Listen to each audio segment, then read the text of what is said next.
Welcome to News from Down Home. And if you're not familiar with this series that I do, I'm discussing and looking at history in Somerset County, Maryland. I lived in Westover when I was a small child up till the age of 13. And Princess Anne, I consider Princess Anne the county seat as my hometown. Now, um, my family moved there in 1903 from Western Pennsylvania.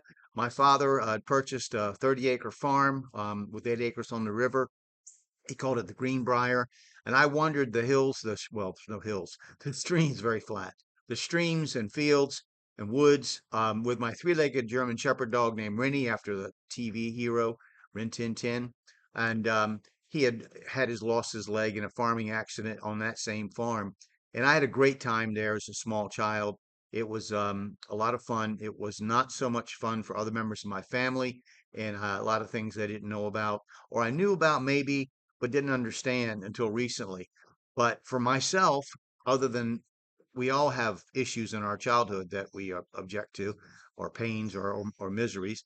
But other than that, I had a great time with my dog, Rennie, my best friend, my only friend. And we just wandered around. We had a great time. So I certainly enjoyed it. And my father had bought a windmill tower and built a house in it. And we had a sign made up at the Delaware State Fair in Harrington, Delaware, called Albatross because I'd read the Rime of the Ancient Mariner, and so that was the name of the little house in the windmill tower. That was a grand time.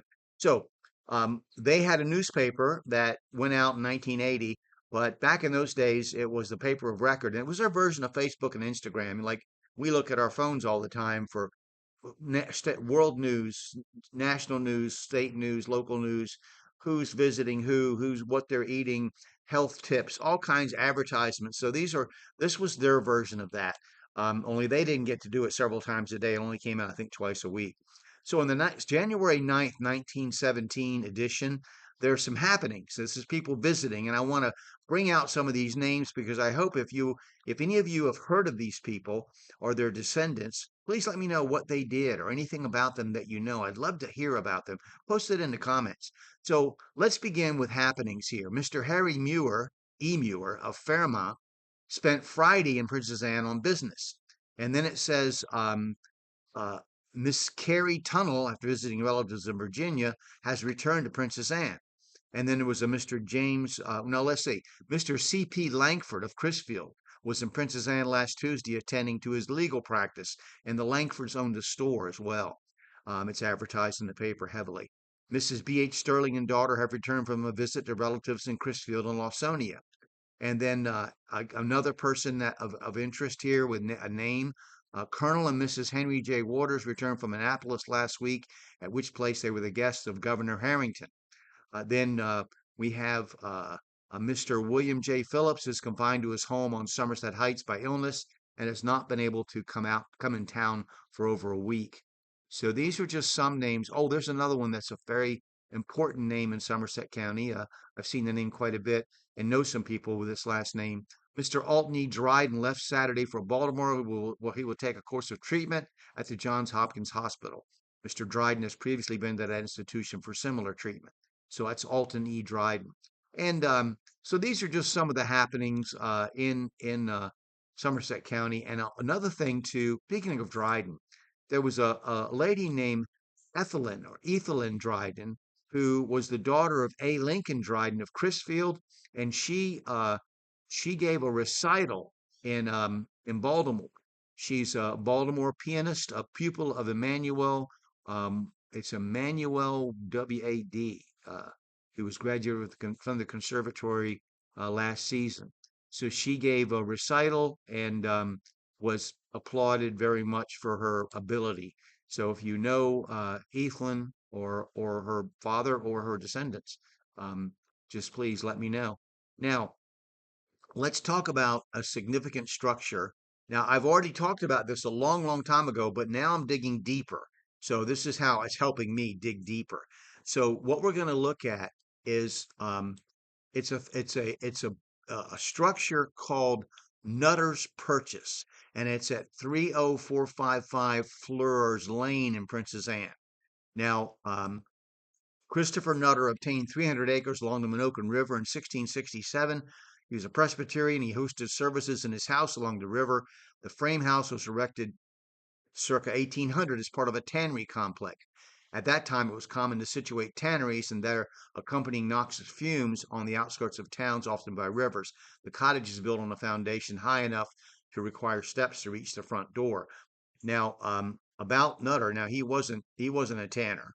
This was done sometime after him.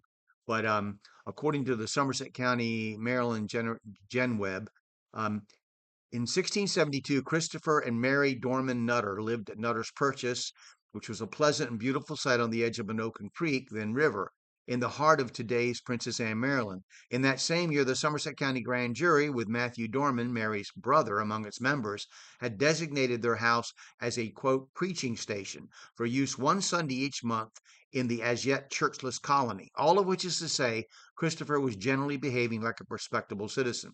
And Mary probably influenced him, according to this document.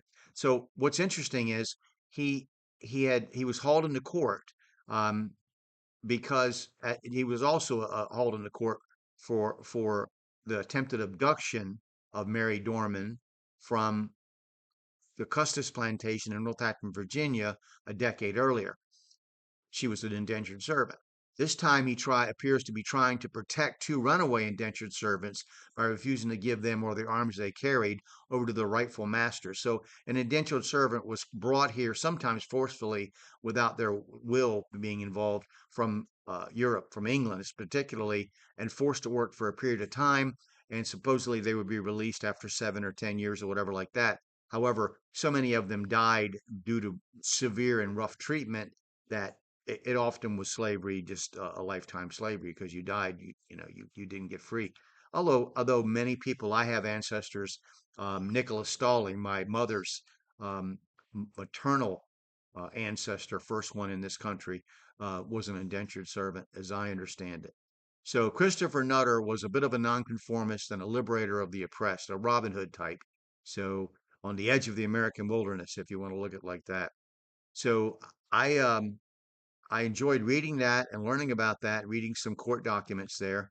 And I'm going to continue to do this and dig deeper into the items that I'm studying. So hopefully, if you're interested, you'll learn with me. If you're not, that's fine. This is more for me to try to, it helps when you speak something like this, it helps you kind of figure out what you want to look into deeper. So if you have any disagreements about what I say or don't agree with something I've said or think it's wrong, let me know. I'd love to learn what you've learned. Thank you.